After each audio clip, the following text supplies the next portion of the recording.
ግን ሮሚ ግን የእናቲቱ የቀብር ስነ ስርዓት ምንም ነገር የታየ የለም። ለምንድን ነው ማቀርጽ ያቀርባል? እሷ እንግዲህ መቅረጽ አትፈልግም። ማን እንግዲህ ቀርጾ ያመጣዋል? እኔ አሁን እዚህ ላይ ራሱ የሆነ ጥያቄ ፈጥሮብኛል። በነገራችን ላይ ለምን ማለት የዴዚ እናት ቀብር እና ደግሞ እነሱስ እንዴት አልሄዱም ወደ ኢትዮጵያ ስልሽ እንኳን ደስ አላችሁ ቤተሰብ፣ እንኳን ደስ አላችሁ። አዲስ ነገር ከሆስፒታል ተሰምቷል። ጠልዩላት ያለችው ሆስፒታል ነው።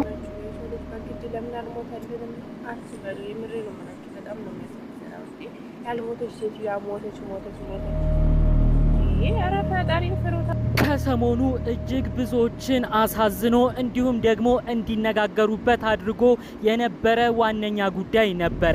ይኸውም የቲክቶከሯ የዴዚ በነገራችን ላይ እኛ መቼም ተዋረዱ ብሎናል። በማናውቀው ነገር ትክክል እያልን እናወራለን፣ እውነት ነው እያልን እናወራለን። እንግዲህ የዴዚ እናት አለች የሚሉ መረጃዎች በጣም ብዙ በርካታዎች መረጃዎች እየወጡ ነው። እኔ የምለው ግን ቆይ ማለት ማንን እንመን? ሰው እኔ አሁን በዚህ ነገር ምን ብዬ ላወራበት ጎብዝ፣ ምን እንደሚሉ አላውቅም። ምን እንደሚል ምኑን ከምን ሰው እያለ እንዴት የለም ሰው ሳይኖር አለ የሚባል ነገር እኔ ምንም እንግዲህ ጋይስ ከመግቢያው ላይ ቪዲዮን ቀንጨብ አድርገን አይተነዋል ማለት ነው። እንግዲህ እነ ጅጅክ እያለን ጨምሮ ምናምን ነገር የዴዚ እናት አለች በህይወት የሚሉ መረጃዎች በጣም ብዙ መረጃዎች እየወጡ ነው ማለት ነው። ይሄ ነገር ምን አስበው ነው? ምንስ በተመለከተ ነው ማለት? አንደኛ ሴትዮዋ እያለች በህይወት እንደዚህ አይነት ነገር ያሉ፣ ሁለተኛ ነገር ደግሞ ሴትዮዋ ከሌለች ለምንኛ አስክሬን አላየንም ምናምን የሚሉ ሰዎች በጣም ብዙዎች ናቸው። እና እናንተ ምን ትላላችሁ? ይሄ ነገር አግባብ ነው ብላችሁ? እኔ ወደ ሁሉ ጠፋብኝ። ሰላም ውድና የተከበራችሁ የቻናል ቤተሰቦች ሰላም ናችሁ? ሰላማችሁ ጋር ያላችሁበት ያለ እንዳረቻ።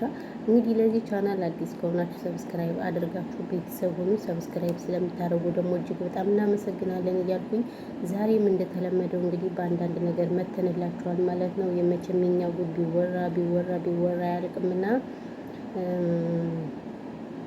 ስለ አንድ ነገር ይዘን መተናል ማለት ነው። እሱ ምንድነው? ወዴት ነው ካላችሁ በሰሞኑ እንግዲህ እቺ ዴዚ ታዋቂዋ ዴዚ እናቷ በህይወት እንደሌለችና እናቷ ጋርም እንድትጣላች ይቅርታ እንዳትላት እንዳረፈች ብዙዎች ትልልቅ ሚዲያንም ጨምሮ ያስቆጣምም ያሳፈረምም እዛም ባሻገር ደግሞ ከቀብሯ አልሄደችም እየተባለ ቲክቶክ ላይ ነው ያለችውም እየተባለ ብዙ እየተወራ ነው ማለት ነው።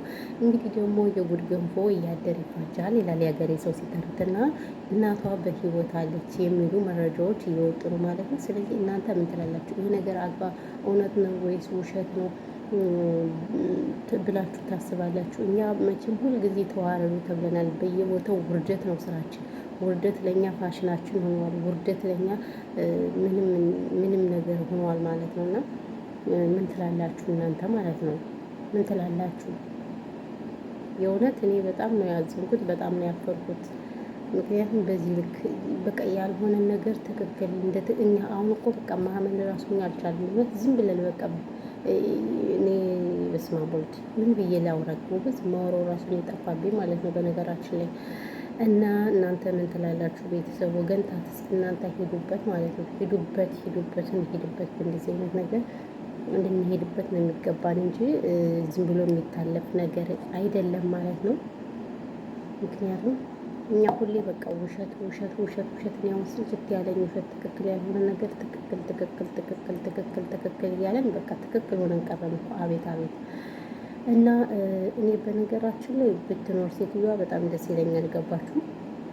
በጣም ደስ የሚለኝ ብትኖር ማለት ነው። በህመም ላይ ካለችም ፈጣሪ እንዲኖራት እኔ ፍላጎቴ ነው። እኔ በጣም ደስ ይለኛል። ግን ከሌለችም ደግሞ እንደዚህ በሌለ ሰው ወይ ሰው ቲክታኩ ጭር ስላለበት ነው ወይ ዩቲዩብ አይ ነው። እኔ ምንም የማውቀው ጉዳይ የለኝም። ነገር ግን ያው እንደዚህ በመሆኑ እኔ በጣም እንትን ብሎኛል ማለት ነው። ማለት ካለች በጣም ደስ ይላል። ለልጇም ስትል ቢያንስ ልጇ ጋር ይቅርታ መደራረግ አለባቸው። የሰው አይነ ጥሩ አይደለም። ህዝቡ አይን ውስጥ ገብተዋል ሁለቱም፣ ያኛውም ወርጋጡም እሷም ቢሆን ከሰው አይን ገብተዋል። ቢኖሩ ደህና ሰው ተፈልጉ ይቅርታ ቢባባሉ እኔ ትልቅ ደስ ይለኛል። ልጅቱ ደግሞ አሁን ርጉዝ ነች። በእርግዝና ወቅት ደግሞ የህዝቡ አቀባበል እንዴት ነው? ለእናትሽ ማቶኛ አንቺ እያለ እሷንም እየተሳደበ ያንንም እየተሳደበ ውርጋጡንም እየተሳደበ የሰው አይን በየኮሜንቱ በጣም መጥፎ ነው። ስለዚህ እኔ ኑሮ ቢታረቁ በጣም ነው ደስ የሚለኝ ማለት ነው ብዬ ነው የማስበው። እና ያው ያለው ነገር እንዴት ነው ቤተሰቦች? ማዲያት እንዴት ነው? ማዲያት ቤተሰቡ መድኃኒት እየተቀበሉት ነበር ሊለቅ ነው ወይስ እንዴት ነው አላውቅም። እና ያው ያለው ነገር ይሄ ነው። ለማንኛውም እንግዲህ ያው መዳሜም ስላለች እኔም ዝም ብዬ ገርሞኝ ነው ቶሎ ሪካርድ ድርግ ከምለው ቪዲዮ የምሰራው ማለት ነው። እና ለዛ ነው ከብት ሴት ወይ እንደውም ጨረሻ ሳላወራ ጠራች። ሰላማችሁ ይብዛል ወዶች።